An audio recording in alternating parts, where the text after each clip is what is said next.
에베소서 총 6장으로 되어 있다고 우리가 말씀드렸고, 석장식 해서 이제 크게 1부, 2부.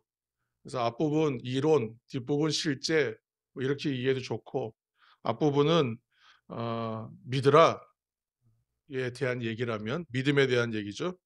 그러면 4장부터는 그러면 살라. 그렇게 살아야 된다. 실제 생활에 대한 지침서다. 이렇게 해서 크게 두 부분으로 되어 있다. 우리가 지금 4장 읽었는데 시작하면 우리가 지난 시간에 했던 것은 이제 교회 생활. 그럼 어떻게 살아야 됩니까? 교회 생활 먼저 소개하고 있었습니다. 지난주에서 성경이 하나 되게 하신 것을 힘써 지키라 그랬어요.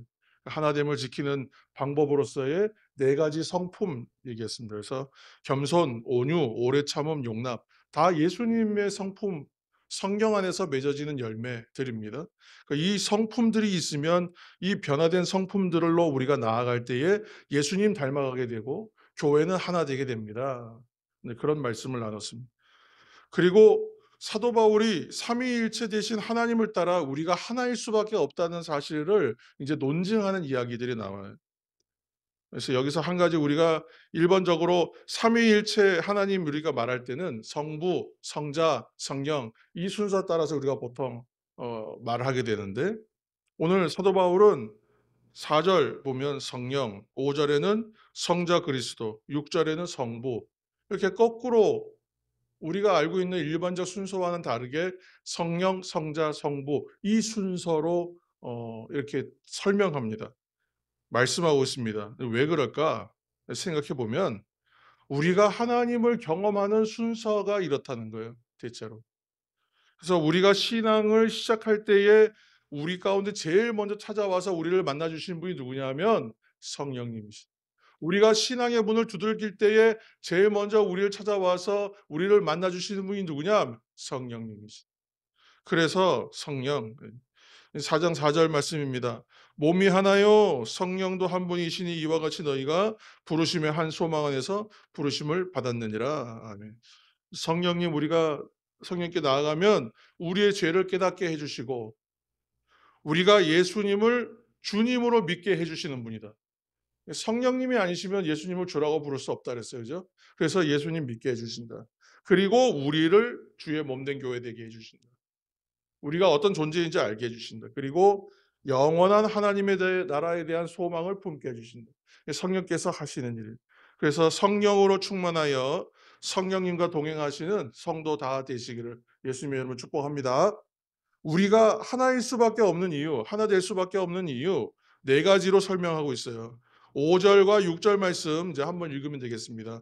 간단하게 살필 텐데 5절과 6절입니다. 주도 한 분이시요 믿음도 하나요 세례도 하나요 하나님도 한 분이시니 곧 만유의 아버지시라. 만유 위에 계시고 만유를 통일하시고 만유 가운데 계시도다. 아멘. 어렵지 않죠, 그렇죠? 그래서 4가지로 설명할 텐데 주, 믿음, 세례, 하나님, 그래서 하나됨에 대한 이야기입니다. 오늘 말씀 가운데 주도 한 분이시요 믿음도 하나요 세례도 하나요 하나님도 한 분이시다 그랬어요. 오늘 내용은 사실은 성자 예수님과 성부 하나님에 대한 얘기예요. 먼저 앞부분에 성령에 대해서 얘기했다면 오늘 얘기는 사실 성자 예수님과 성부 하나님에 대한 얘기예요.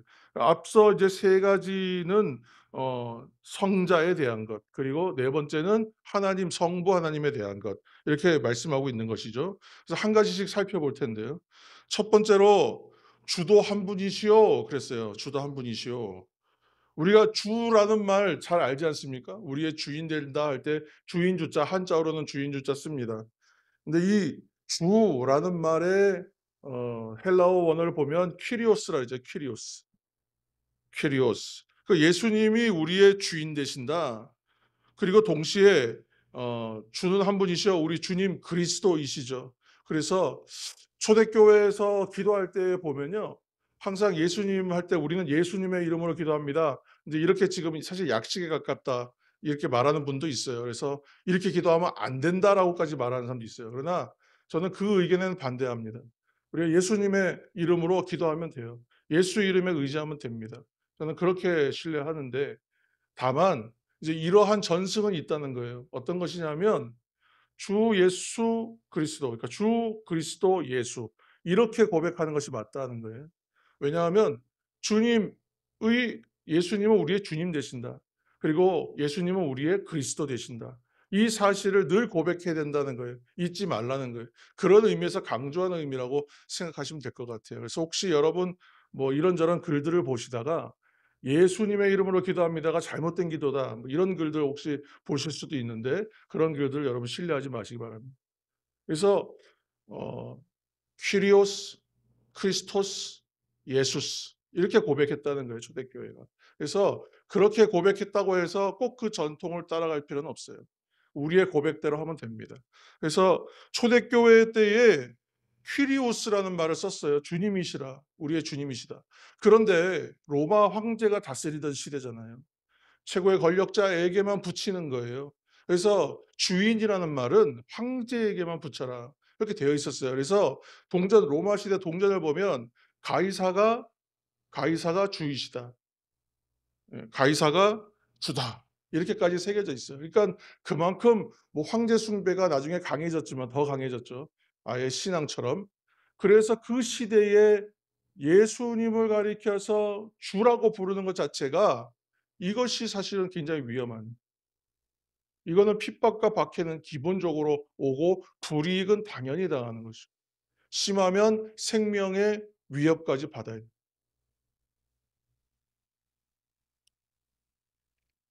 그런데 예수님이 주요 그리스도시다, 구원자 되신다, 이렇게 말하면 당연히 핍박과 고난이 있어요.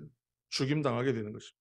그런데 우리의 주인은 예수님입니다, 예수님 나의 주인 되십니다, 이 고백하는 것이, 그래서 그 시대에는 믿음이었다는, 이 고백 자체가 믿음이었다. 그러니까 예수님을 믿는다는 건 뭐예요? 예수님이 나의 주인이라는 얘기는 주인이 바뀌었다는 거예요. 주인이 바뀌었다. 이 우리 신앙의 모습을 우리가 여기서 사실 확인해야 되는 부분이에요.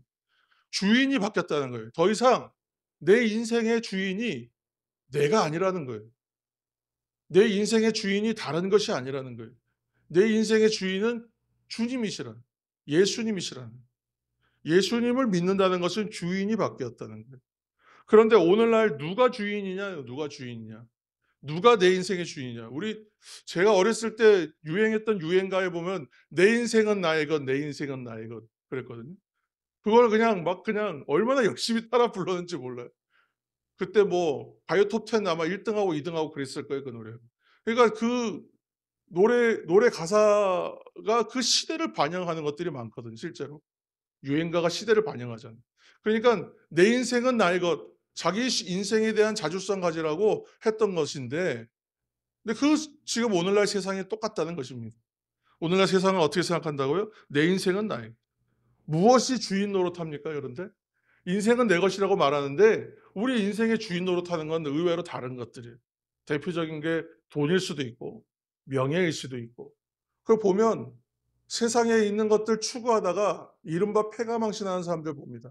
근데 왜 그런가 보면 거기에 완전히 그냥 노예처럼 끌려다녔다는 거예요.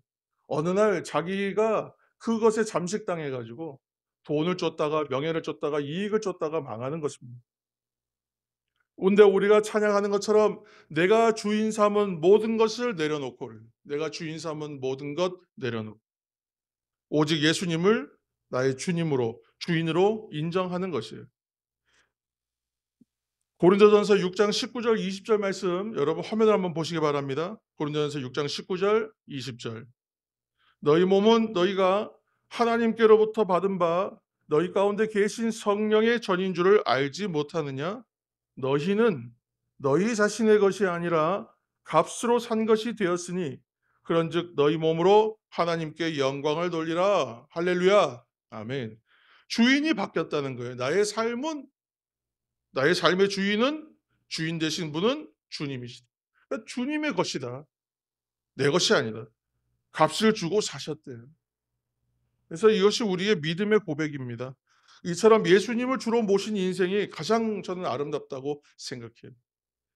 예수님을 모신 생활이 열매가 풍성한 삶이에요. 세상 가운데 살아가면서 저희 어린 자녀가 이제 저에게 어느 날 조금 더 커서 "아빠, 인생을 잘 사는 방법이 뭐야?" 철학적 질문한다면 우리는 정해져 있는 답을 말해 줄 수 있거든요. "예수님, 예수님, 예수님 잘 믿는 거. 그게 인생이 제일 잘 사는 길이라고." 그렇게 말해 줄 수 있습니다. 그게 가장 잘 사는 길입니다. 이 사실을 굳게 붙잡는 믿음의 종 다 되시기를 축복합니다. 두 번째는 믿음도 하나요 그랬어요. 첫 번째는 주도 하나요. 두 번째는 믿음도 하나요. 주도 한 분이시요 믿음도 하나요. 우리가 하나님의 은혜 가운데 믿음으로 구원받았다 그랬어요. 우리가 앞서 이제 얘기했던 에베소서 2장 8절 말씀 한 절 읽으면 되겠습니다. 2장 8절 화면을 한번 보시겠습니다. 2장 8절. 너희는 그 은혜에 의하여 믿음으로 말미암아 구원을 받았으니. 우리가 계속 그때 그 주에 아주 강조했던 말씀입니다. 그 은혜에 의하여 믿음으로 말미암아 구원을 받았으니 이것은 너희에게서 난 것이 아니요 하나님의 선물이라. 전기가 이미 다 공급되어 있다고요. 집 앞까지 다 와 있어요. 그러면 우리는 불을 켜려면 어떻게 되냐면 스위치만 켜면 된다 그랬어요. 그러니까 하나님의 은혜는 이미 우리 가운데에 다 임재되어 있어요. 그러면 이 은혜를 어떻게 깨닫느냐? 믿음이라는 스위치를 켜는 것으로 받는다고. 페이스예요, 페이스. 신앙은 삶이에요. 전체예요. 하나님의 은혜의 편만함으로 가득한 삶이에요. 그 가운데에서 언제 우리는 발견합니까, 은혜를? 언제 하나님을 만나요? 내가 믿음으로 행동할 때 만나요. 내가 믿음으로 신뢰하여 나아갈 때 하나님 만나요. 그 순간이에요. 그 빌리프라고 그래요. 그래서 믿음의 기둥들이 쌓여요. 그래서 이것이 나중에 입체가 되고 평면이 되는 것이겠죠. 처음에는 그 믿음의 것이 참 어렵다고 여겨져요. 어떻게 되는지를 몰라요. 근데 나중에 '아 스위치 켜는 것이었구나. 너무나 간단하고 이 자체도 은혜였구나.'라는 걸 깨닫고 나면 그때부터는 쉬워져요. 전기가 이미 다 공급되어 있고 우리에겐 스위치를 켜면 되는 것이다 그랬어요. 그러니까 중요한 건 뭐냐면 믿음입니까? 중요한 건 은혜라는 것이에요. 먼저 은혜가 우리 가운데 있어요. 은혜가 핵심이에요. 그래서 은혜도 그렇고 믿음도 그렇고 누가 하셨습니까? 사실은 전부 다 예수님이 이미 다 하신 거예요. 그러니까 우리가 한 것은 아무리 우리의 공로를 얘기하려고 해도 공로가 없어요. 우리가 스위치 켠 것밖에 없다니까요. 내가 한 것이 아니에요. 스위치 켜는 것까지도 사실은 그 손을 저걸 켜면 된다고 알려주신 것도 사실은 성령께서 은혜로 우리에게 주신 거예요. 그러니까 내가 한 것이 없다. 그래서 은혜. 오늘 이제 믿음도 하나라는데 어떤 믿음인가? 예수님을 믿는 믿음이 하나다. 예수님이 다 하셨다는 것을 믿는 거예요. 그럼 믿음은 무엇입니까? 예수님이 다 하셨습니다. 그렇게 믿으라는 거예요. 그러니까 나는 공로가 있습니까? 없습니까? 난 공로 없어요. 내가 잘한 거 있어요? 없어요? 없어요. 나는 아무것도 한 것이 없어요. 예수님이 다 하셨다는 것을 믿으면 된다. 그러니까 우리가 받은 구원은 그래서 은혜로 받은 거예요. 그래서 이 은혜는 선물로 받은 것이다. 은혜는 선물이다. 이렇게 말씀하고 있다는 것입니다. 모두 다 예수님이 해 주신 거예요. 우리가 지금껏 살고 있는 이 한 번 더 우리가 살고 있는 이 땅의 삶이요. 지구상에 있는 다른 사람들 말고 우리 민족들 말하는 이 땅에 흘러왔던 사상들이 있지 않습니까? 이상의 뭐 불교가 지배했던 시절도 있고 유교가 지배했던 시절도 있고 그래요. 이게 사상적인 것, 철학적인 거, 뭐 공산주의가 들어왔을 때도 있었고 자유민주주의가 지금 들어온 시절 이런 사상들이 다 흘러갔잖아요. 근데 그 사상들에 의하여 영향받은 것들이 많아요. 예를 들어서 지금 믿음은 뭐래요? 그냥 내가 한 것이 없다는 거거든요. 그런데 자꾸만 우리가 믿음, 은혜 얘기하면 내가 뭘 해야 된다. 이거 어디서 나왔냐 하면 불교 사상에서 비롯되는 거예요. 내가 선행해야 된다. 내가 뭔가 고행을 해야 된다. 그런 생각들. 내가 뭔가 열심히 뭔가를 해내야 성취된다. 이게 어디까지 가냐면 그리스도 기독교로 들어와 가지고 신인 합동설 이런 거 가는 거예요. 하나님도 하시지만 나도 해야 된다. 이렇게 얘기하는 거예요. 99.9 대 뭐 0.0.1이라고 하더라도 하나님 하실 때 나도 열심히 해서 함께 이것이 이루어지는 것처럼 합력하여 선이 되는 것처럼 그렇게 포장하는 경우도 있어요. 말도 안 되는 소리. 하나님이 다 하셨다. 예수님이 다 하셨다. 예수님이 다 이루어 주신 것을 믿는 것이 믿음이에요. 여러분 이 믿음 소유하시기를 축복합니다.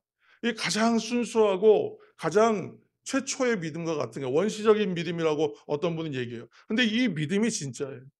그 이후에 자꾸만 뭔가를 가미하고 설명하는 것은 다 섞이는 거예요. 다른 믿음은 없어요. 두 개도 없어요. 오직 하나예요. 그러니까 믿음도 하나다. 세 번째는 세례도 하나요? 그랬어요. 세례도 하나요. 우리가 뭐 세례도 하나요? 그러니까 뭐 세례가 다 좀 다른 거 아닌가? 생각하시는 분 혹시 있을지 모르겠습니다만 세례에 관한 말씀 한 절 보면 됩니다. 고린도전서 10장 1절과 2절 말씀 여러분 화면 참조하셔서 우리 한번 읽어보겠습니다. 고린도전서 10장 1절과 2절 시작. 형제들아 나는 너희가 알지 못하기를 원하지 아니하노니 우리 조상들이 다 구름 아래에 있고 바다 가운데로 지나며 모세에게 속하여 다 구름과 바다에서 세례를 받고 아멘. 먼저 이 말씀 한번 보시기 바래요. 모세에게 속하여라는 말이 무슨 말이냐면 모세가 하나의 주머니의 역할을 했다 이렇게 생각하시면 돼요. 우리는 나올 수가 없었다 이런 얘기예요. 우리는 나갈 수 없었고 나올 수도 없었는데 모세가 하나의 주머니처럼 사람들을 다 담아 가지고 출애굽해 가지고 모세의 믿음과 모세의 어떤 그런 것으로 그에게 힘입어 그렇게 우리는 구원 출애굽 받았다. 이렇게 얘기하는 거예요. 그러나 이제는 누가 해요? 이제는 우리가 예수님의 보자기에다 쌓인 존재가 되어서 이제 달라진 거죠. 즉 모세와 예수님을 비교해서 이걸 설명하고 있는 거예요. 무슨 얘기냐? 또 하나 더. 세례는요, 물을 통과하는 겁니다. 맞습니까? 왜 침례 또는 왜 물 세례 주느냐? 물을 통과한다는 의미가 있어요, 세례는. 물을 통과할 때 이전에는 뭐가 있었어요? 옛사람이 있었어요. 옛 생각들이 있었어요. 구습이 있었어요. 그러면 옛날 사람들 어떻게 돼요? 물을 통과하면서 죽어요. 물은 단절되는 거예요. 옛날 것과. 그리고 물 밖으로 나오면 새롭게 살아나요. 그러니까 세례는 물을 통과하는 의미를 말하는 거예요. 지금 바다 가운데 지나며 이거 홍해 걷는 것이죠. 구름과 바다에서 세례를 받고 그러니까 물을 건넌다, 바다를 건넌다는 거 죽었다. 옛사람 죽었다는 얘기입니다. 그리고 나서 우리 이렇게 얘기하면 좋겠어요. 그냥 오늘 어렵게 얘기할 거 없고 옛사람은 죽고 새 사람이 되는 거잖아요. 그래서 새 사람 얘기할 때 뭘로 표현하면 좋으냐? 옷 입었다라고 말하면 좋아요. 옷 입었다. 저도 여러분들과 똑같잖아요. 똑같은 우리가 보통 사람이잖아요. 그런데 그냥 지금 목회자, 설교자 가운을 하나 입었어요. 그리고 앞에 그 상징적으로 하나를 이렇게 더했을 뿐이에요. 아무것도 아니에요. 그런데 옷을 입으면요. 옷에 걸맞는 사람이 되는 거예요. 옷을 입었다고 해서 완전하지는 않아요. 그러나 옷을 입었다는 건 옷에 걸맞게 사람이 행동하게 되는 거예요. 편한 복장 입고 운동하면 모두 유니폼을 탁 갖춰서 입고 뛰면 경기력이 뭔가 더 올라간 것. 그런데 그냥 반바지에 대충 티 입고 막 편하게 입고 나와서 운동화 꺾어 신고 나와서 한 팀 짜면 이거 오합지졸 같아요. 근데 유니폼 딱 입고 여러분 축구화 신고 무릎 보호대 다 하고 유니폼 1, 2, 3, 4번 번호 붙여 가지고 딱 여러분 나왔다고 생각해 봐요. 저 팀이 실력이 10 배는 좋아 보이거든.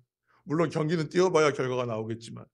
옷 입는다는 것은 마음과 자세가 완전히 달라지는 거예요. 그런데 새 옷을 입었다.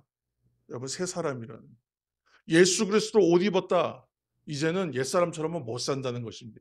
살면 안 되겠다. 이 생각을 하게 된다는 거예요. 우리가 은혜에 의해서 믿음으로 말미암아 단번에 신분이 바뀌었다는 거예요. 물을 통과해서. 구원 백성이 되고 하나님의 자녀가 되었다는 것입니다. 여러분 이 사실을 기억하시기 바랍니다. 그런데 신분이 바뀌었는데 우리가 완전히 변화되고 바뀌었냐? 아까 했잖아요. 옷을 입었을 뿐이라고 아직은. 이 옷에 걸맞는 사람으로서 완전하냐면 그렇지는 못하다. 되어가는 중이에요. 그렇죠? 변화되어 가는 중이에요. 그래서 우리는 옷을 입어요. 그리스도로 옷 입고 새 사람의 옷을 입어요. 그리고 이제 그 바뀐 신분에 걸맞게. 그래서 성경에는 이거를 악시오스라는 단어, 악시오스. 여러 번 말씀드렸습니다만 천칭 저울. 저울은 밸런스가 맞아야 되죠, 균형이. 그러니까 여기 이렇게 무거워 뭐 1 킬로를 달면 여기도 1 킬로만큼. 그러니까 부르심에 대하여 합당하게 악시오스라는 말을 써요. 하나님께서 우리에게 주신 은혜에 합당하게 새 옷을 입었으니 거기에 걸맞게 예수 그리스도로 옷 입었으니 그에 합당하게 악시오스예요. 그렇게 살아야 된다는 것입니다. 신분에 맞게 살아가는 것. 마찬가지로 세례는 이전의 모습 옛사람의 죽음을 선언하는 것이에요. 옛사람은 죽었어요. 세례는 물속에 들어갔다가 통과하여 물 밖으로 나오는 것입니다. 옛사람은 죽고 새 사람으로 태어났다는 것입니다. 네 번째로 하나님도 한 분이시니 그랬어요. 하나님도 한 분이시니. 여러분 이제 6절은 한번 읽어야 될 것 같아요. 6절 다시 한번 읽어야 되겠습니다. 오늘 에베소서 4장 6절입니다. 하나님도 한 분이시니 곧 만유의 아버지시라 만유 위에 계시고 만유를 통일하시고 만유 가운데 계시도다. 아멘. 너무 당연한 말씀인데 하나님 한 분이시라는 얘기잖아요. 오늘날 그런데 대표적으로 이건 뭐 이건 좀 심각한 문제라고 봅니다. 제가 광나루에 있는 장신대를 나왔는데 그런데 장신대는 자유롭지만 보수적인 신학이라 그랬어요. 그런데 거기도 지금 많이 문제가 있거든요. 근데 오늘날 우리를 침투해 놓은 여러 사상들이 있습니다. 종교다원주의 대표적인 거. 자유주의 신학과 같은 것이 대표적인 거예요. 종교다원주의가 얘기하는 건 뭐냐면 간단하게 얘기하면 말씀 여러 번 드렸지만 산 정상은 하나예요. 그런데 산 정상에 올라가는 방법은 많다는 거예요. 어떻게든지 올라가면 되는 거지라고 말하는 거예요. 종교다원주의가 그 얘기하는 거예요. 구원의 길이 여러 갈래다. 이 얘기는 뭐냐 하면 타협하는 거예요. 기독교 배타적이라고 얘기하니까 우리 그렇지 않다고 얘기하는 거예요. 카톨릭이 하는 거예요. 근데 그걸 그대로 가져와요. 우리는 종교 개혁해서 리포머 처치에서 리포머 처치. 개혁교회예요. 개혁된 교회고 개혁하는 교회예요. 그런데 어떻게 옛날로 다 돌아갑니까? 그럴 수 없는 거잖아요. 그렇죠? 그러니까 우리가 신앙생활에 있어서의 우리의 삶에 있는 문제들을 바라보고 현실도 중요하지만 이런 신앙이나 신학적인 기본에 대한 흔드는 것들에서는 단호하게 배격하는 것이 필요하다는 거예요. 다신론 이런 건 우리 인정하지 않잖아요. 힌두교 같은 뭐 여러분 여기 발리나 어디 이런 데 여행 가시면 힌두교 이런 데 신앙 바탕이 있는 문화 있는 데 가시면 여러분 여행이 안 돼요. 여행이 안 됩니다. 어딜 가든지 다 그런 신상들이고 다 제사만 드려요. 향 피우고 냄새 피우고. 그래서 저는 '여기가 왜 그렇게 여행지로 유명하지? 발리에서 생긴 일 때문에 그런가?' 네 그런 생각했어요. 다시는 안 갈 겁니다 아마. 다신론은 뭐예요? 섬길 신이 많다. 그런데 그것만 문제냐? 그것은 눈에 보이는 것들이니까 우리가 구분해낼 수 있거든요. 그런데 우리의 생각을 침투해 들어오는 건 막기가 어려워요. 물질적인 거 추구하는 거 그쵸? 내가 쾌락을 추구하는 거, 내가 편한 거, 내가 좋은 거 추구하는 거. 거기도 잘 구분해야 될 영역이 있단 말이죠. 각자가 만든 우상. 아까 그래서 모든 것 내려놓고 내가 사랑했던 모든 건 내려놓고. 그래서 하나님은 한 분이시라는 거예요, 여러분. 다른 신은 없다는 거예요. 여러분, 이 사실 당연한 얘기지만 이 사실 다시 확인하면서 우리가 믿음을 다시 확인하시는 오늘 이 날 되시기를 예수님의 이름으로 축복합니다. 만유의 아버지시라 그랬어요. 만유. 만유란 건 뭐냐면 모든 만물이 여기서부터 연유했습니다. 여기서부터 기인합니다. 그 얘기잖아요. 모든 만물의 근원이다. 정리하면 하나님께서 이 세상에 존재하는 모든 것의 아버지가 되신다. 이 생각하면 돼요. 그렇지 않습니까?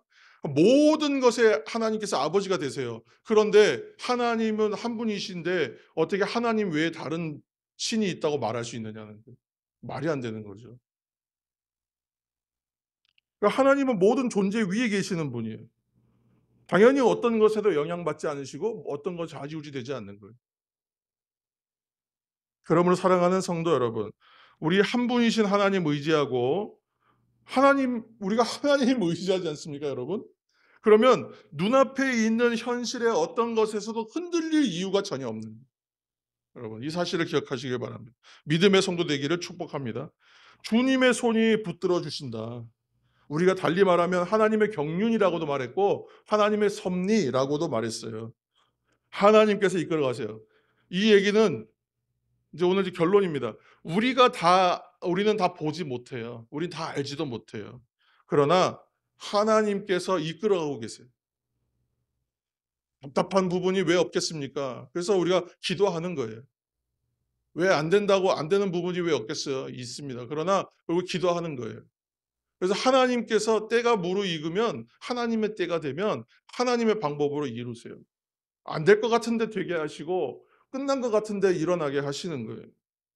하나님의 방법으로 하나님의 선한 것으로 이끌어 가시기 때문에 여러분 두려워하고 염려하지 말라는 거예요. 이게 다 아무것도 안 해도 된다. 그냥 넋 놓고 있으면 된다. 그런 말씀이 아니라 두려워하지 말고 염려하지 말라는 거예요. 하나님께서 하신다는 믿음을 더 확고하게 하시면요. 거기에서 역전이 일어나기 때문에 그렇습니다. 그 날을 기다리시는 거예요. 어찌 보면. 순수한 믿음, 퓨어한 상태를 하나님께서는 기다리세요. 사랑하는 여러분, 식물은 씨를 퍼뜨려야 번식합니다. 그런데 어느 날 보니까 우리의 마음과 기대와는 달리 새가 와 가지고 다 쪼아 먹고 있네요. 아이고 저러다가 저 씨까지 다 먹어 버리면 저거는 번식도 안 되고 끝날 텐데 어떻게 하면 좋은가 안타까움으로 보고 있는데 그런 거 아는지 모르는지 새가 자기 동료들까지 다 불러와서 다 쪼아 먹어 버렸어요. '야 이제 끝났구나.' 그런데 여러분 어떤 일이 있어요? 새가 먹었지만 씨는 소화되지 않는다. 오히려 먹는 것이 축복이다. 열매와 씨는 먹히는 것이 축복이다. 다 가려진 것 같고 감추어진 것 같아요. 먹어서 치워버렸어요. 끝났어요. 그러나 새들이 사방팔방으로 날아가서 여기저기다 배설합니다. 씨는 다 삼켜져서 끝난 것 같지만 오히려 생명의 역사는 그렇게 나타나고 있다. 여러분 우리가 다 당하고 지는 것 같습니다. 고난당하고 쓰러지는 일만 있는 것 같아요. 그러나 거대한 바다가 3%의 소금 때문에 썩지 않는 것입니다. 그래서 생명을 살리는 생명의 바다가 된 밀가루 속에 0.01%도 안 되는 누룩이 그 밀가루 전체를 부풀게 하는 거예요. 누룩은 밀가루에 삼켜진 것 같아요. 보이지도 않아요. 구분해낼 수도 없어요. 끝났어요. 그런데 그 소량의 누룩이 빵 전체를 부풀어 버리게 해요. 빵 되게 해버려요. 할렐루야. 힘없이 깨지고 삼킨 바 된 것 같으나 변화는 일어난다. 믿음만 버리지 않으면 됩니다. 여러분 믿음만 포기하지 않으면 됩니다. 오늘 이 말씀을 기억하십시오. 하나님은 만유 위에 계신 만유의 아버지시다. 그러므로 우리가 이 땅을 살아가면서 있는 일들에 대하여 일희일비할 필요가 없어요. 하나님 바라보시면 됩니다. 하나님이 이끄시는 길이 항상 최선입니다. 합력하여 선을 이루어 가시는 길 가운데 우리가 서 있다. 이 사실을 믿으시는 주의 종 되시고 믿음의 종 되시기를 오늘 주 예수 그리스도의 이름으로 축원합니다. 기도하겠습니다.